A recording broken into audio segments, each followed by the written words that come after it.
Topic of discussion has been LeBron James ever since he hit 50,000 points. That was my last video, and today we're breaking down some of his greatest teammates, his best, and I'm putting it out there. I've said it from day one. I really genuinely believe Luka is the greatest teammate LeBron's ever played with, which is kind of crazy when you look at the list of amazing teammates LeBron has had. Now, LeBron's been in the league forever. We all know this, 22 years. So obviously he's going to play with great players. And it's not just the four that's listed right there, but these have had some of the biggest impacts on his career. Not including, well, I forgot Kevin Love. Kevin Love should definitely be on this list too. Those would be, I would say, the guys that definitely are stamped as top LeBron teammates. You're not going to sit there and say Ray Allen is LeBron's best teammate. You're not going to say Russell Westbrook. Yeah, Russell Westbrook was great, but it wasn't that part of his career. It wasn't like, you know what I mean? Like, there's obviously he had so many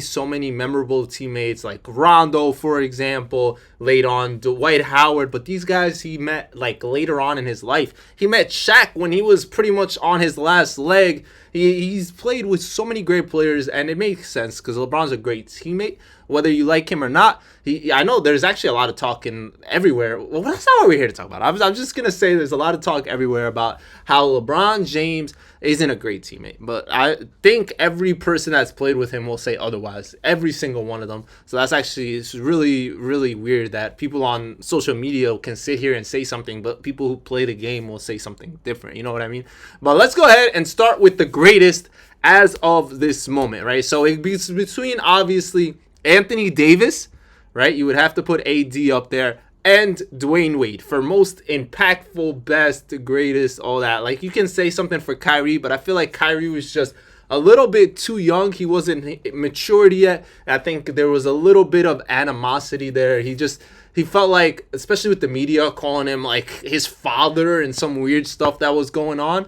So like Kyrie just wasn't having it. I think if Kyrie maybe was later on in his career, they would have worked out a lot better. Just been amazing because they had arguably the best finals performance we've seen in the last 10, 15 years, pretty much maybe ever. Who knows? Those 41 points each.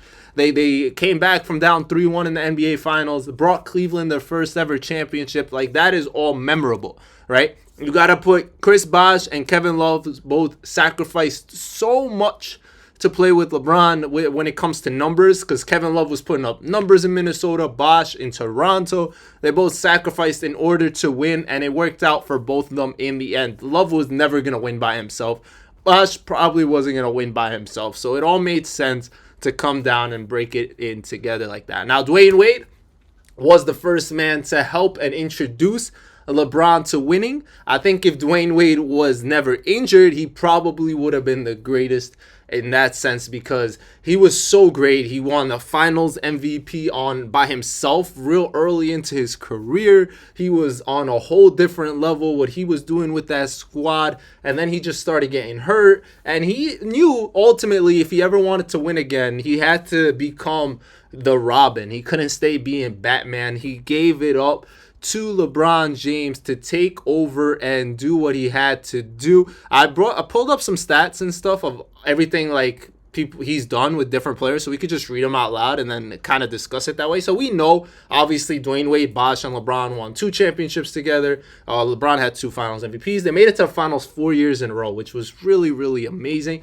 And that would have been one of the best things ever if like Golden State didn't make it look easy when they acquired Kevin Durant. Also, if LeBron just didn't keep doing it with Cleveland as well, it probably would have been really, really impressive. They had the second longest winning streak in NBA history at 27, which is really, really cool. So that was that duo, the Dwayne Wade, LeBron. I remember that was must-watch TV back in Miami.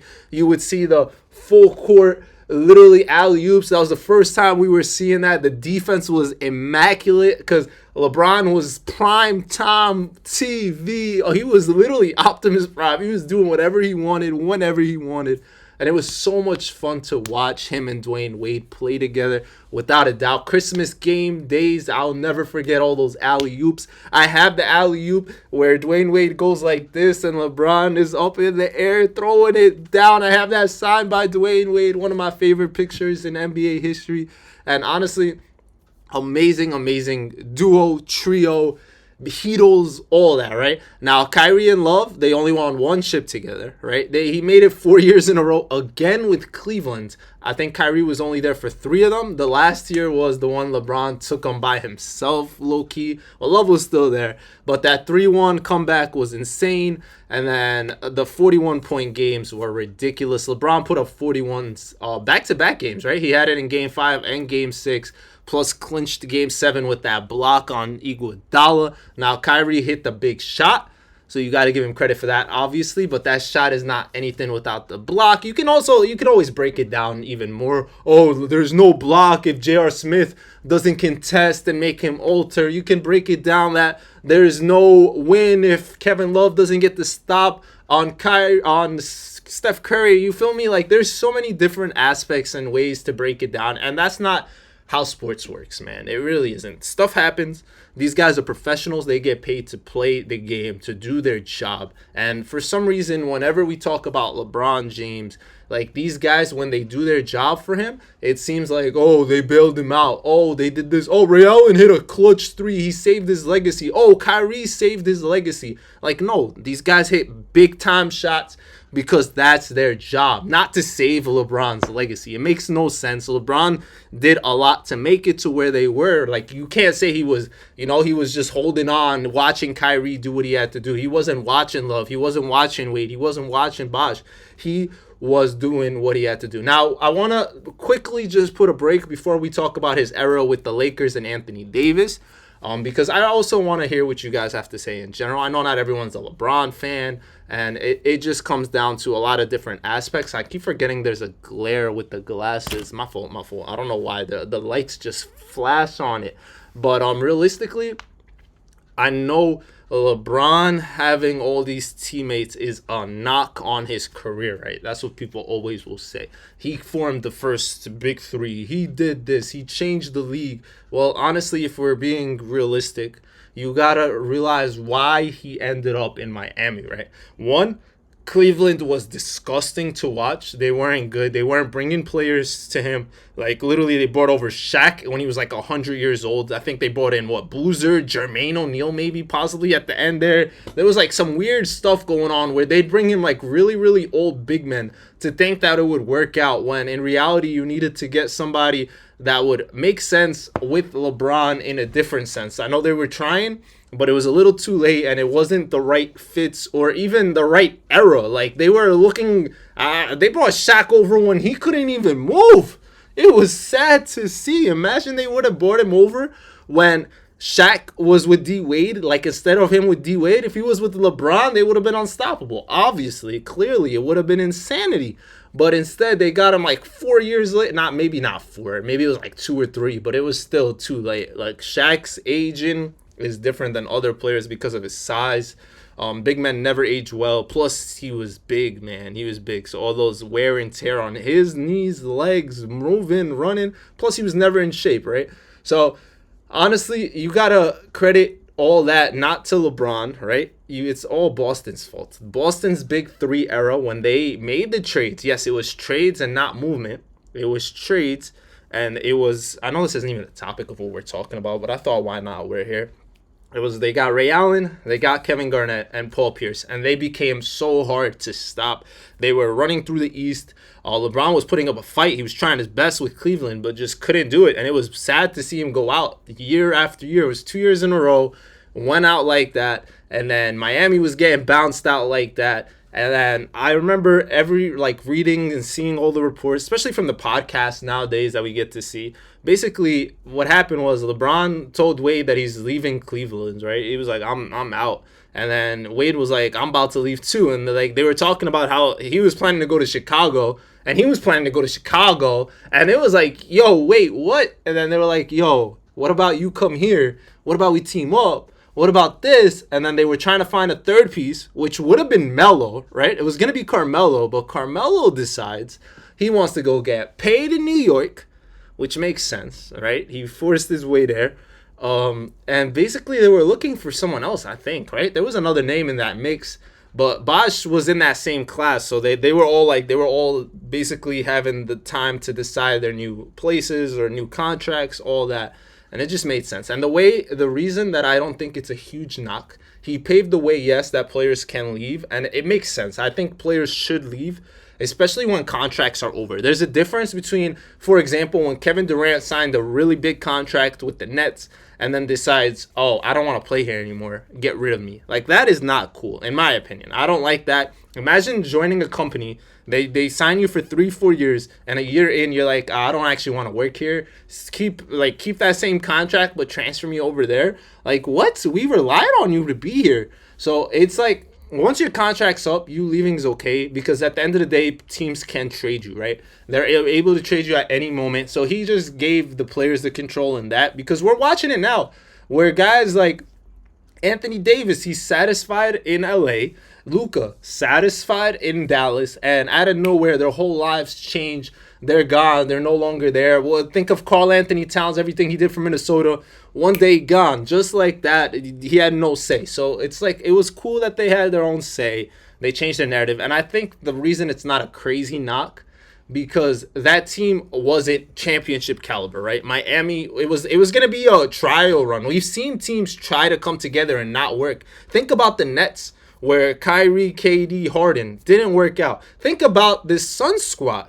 Bradley Beal, Kevin Durant, as well as Devin Booker, not working out. We've seen the Clippers, where Paul George, Kawhi Leonard, not work out. So we were never like for sure this team was going to work out with Wade, Bosh, and LeBron. It could have been absolutely terrible. It could have been blown up after a year or two. It could have been nothing. So the difference for me in that and Kevin Durant joining the Warriors is the Warriors already had won a championship. They were just in the finals the year before. And then it's like you're joining a team that's already perfect, already has everything that's been able to win, and you just put you put in Kevin Durant, who like literally, if you would have put in any other star player, that team still wins. You feel me? Like they already got it. They figured it out already. And then he's one of the best, if not the best scorer in the league, blah, blah, blah, unstoppable, his physique, every single thing, like that's different to me. Like when people try to compare and they're like, oh, LeBron did this, so Kevin Durant, to me it's not the same. So I want to know what you guys have to say. I'm just talking. This is basketball talk. The reason I have this channel is so we could have conversations. Don't take anything I say personally. Like I'm not trying to attack anyone. I'm not trying to offend anyone. I'm just here to talk. I wish I had friends to talk basketball with all the time. I used to work in the NBA store, and that was one of the best times, because whenever a customer would come in and we discuss like their favorite player, we discuss what happened like the night before, any big trades. I used to get to talk about basketball all the time, and it was so much fun. I really, really enjoyed it. And now I've been living in Egypt for like 3-4 years, and I don't really get to talk about basketball at all with anyone. So I miss this. I miss having these kind of interactions and talks. Now let's go ahead and move on over to Anthony Davis really fast, right? So AD won championship together in 2020, which is the bubble year. We'll go ahead and say it. I think the bubble championship was a lot better and bigger and incredible than what other people are saying. Like people, I'm not saying players. Yes, every player said it was really hard to play there, mentally, physically, all that. So some people are like, oh, so that means none of them were trying. They all wanted to get out of there, because a couple players here and there were like, we really weren't focused, or we didn't want to be there.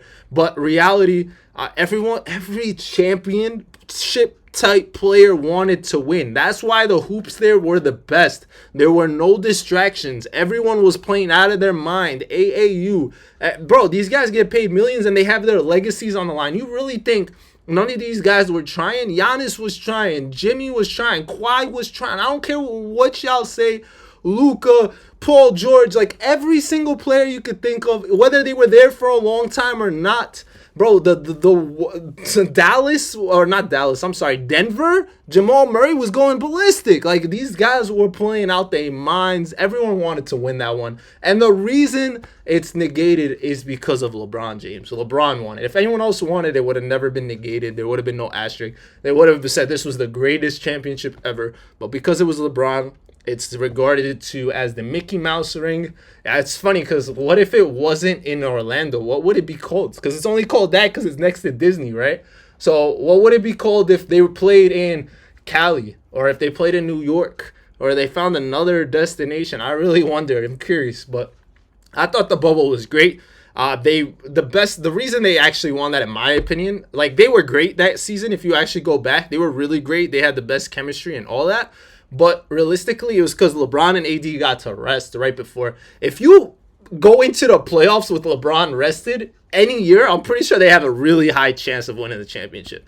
It's just like the fact that after 82 game season going into it, it's like he's really tired compared to other players because he's older, because of the year before his finals pushes, like overall in years before, like the miles.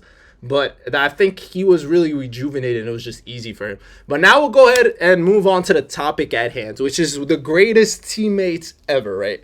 We've seen AD and LeBron. I thought that was the tandem, man. That was such a fun duo when they were on the floor together, when AD's healthy, because like if LeBron was younger, that team would have been sick mode. Imagine that duo. That duo in the pick and roll was always beautiful. I love the lobs he throws to him, the defense from AD leading to LeBron running out, the outlets. Like, it was so much fun to watch, right? So out of all of those players, every single one of them that we noted, including the Ray Allens, the Westbrooks, the Dwights, the Rondos, the whoever you want to name, how many of them could win a championship by themselves or have done it by themselves? And the answer is one person.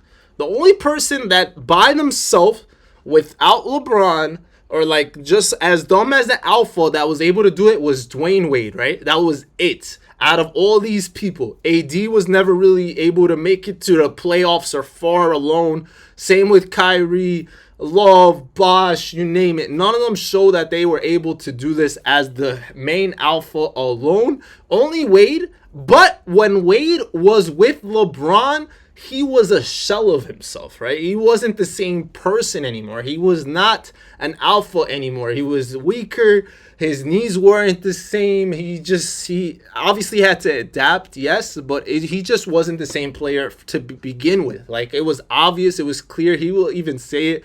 He was battling through so many other things. So realistically, Luka Doncic is the only player that LeBron ever got to play with at that exact specific time in their career that could win a championship as the solo dolo finals MVP, like, ever. Like, literally, Luka took his team to the championship last year. He led every player in every statistical category in the playoffs. Points, rebounds, assists. That's LeBron stats. You know what I mean?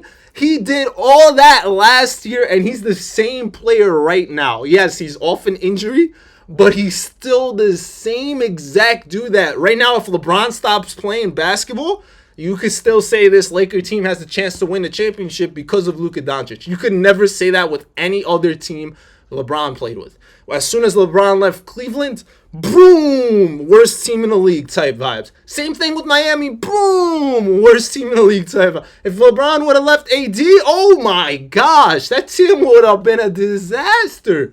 But Luka, that team does not change, bro. This team, if anything, could get better for all we know because Luka gets the ball more. Oh, man, this actually changes everything, I think, for LeBron James. I think he gets to play longer, easily if he wants to. I think now he gets to stay off the ball a little bit. They're dropping 30s a night. They're pretty much almost on double-double. Well, they do get double-doubles. I was going to say triple-double watch like every other night. They're so fun to watch. The passes, because they're such great passers, both of them. They're both so smart. Think about it. Luka used to watch LeBron James growing up. He wanted to play like him. And now they're together, the king and the prince. Yes, Bronny, James, Prince, James. No, bro, it's Luka. Luka's the prince. He's the next. He's the heir to the throne. It was clear from the moment this kid walked into the NBA that this would be his league someday. And now he's one of the most storied franchises in NBA history. You can't make this stuff up. He should have never been a Laker. He should have never played with LeBron. This should have been a my team thing, a fantasy basketball thing, but we're getting to watch it in real time. We're so blessed. 20, 30 years from now, our grandkids are like the next generation is going to be talking about, whoa, these guys played together. And you're going to be like, yeah, I got to watch it firsthand. I can't wait to tell my kids stories of how I got to see this. And I hope we get to see it for a long time. I hope they stay healthy.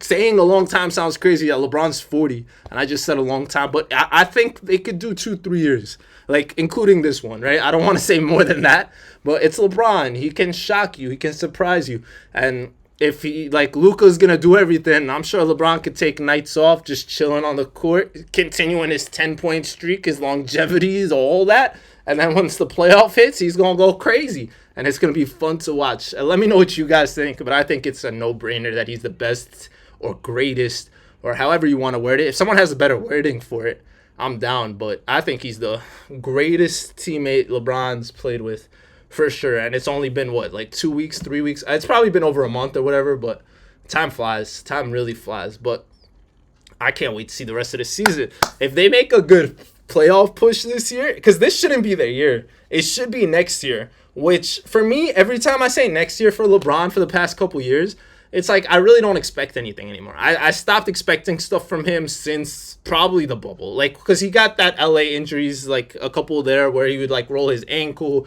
and he's been through like groin issues and little other things there, here and there or whatever, which obviously players do. And then at that age, and then like, does he still have the hunger, the drive to keep going? He's too old. The playoffs, these kids are young and stronger and better and all this, but he's still showing out. His defense lately has been insane. I'm loving every second. He has an actual couple votes that are going to come through this year for MVP. Obviously, he's not going to win it, but he'll get a couple votes, which is crazy. At 40 years old, LeBron James will get a couple of votes at MVP.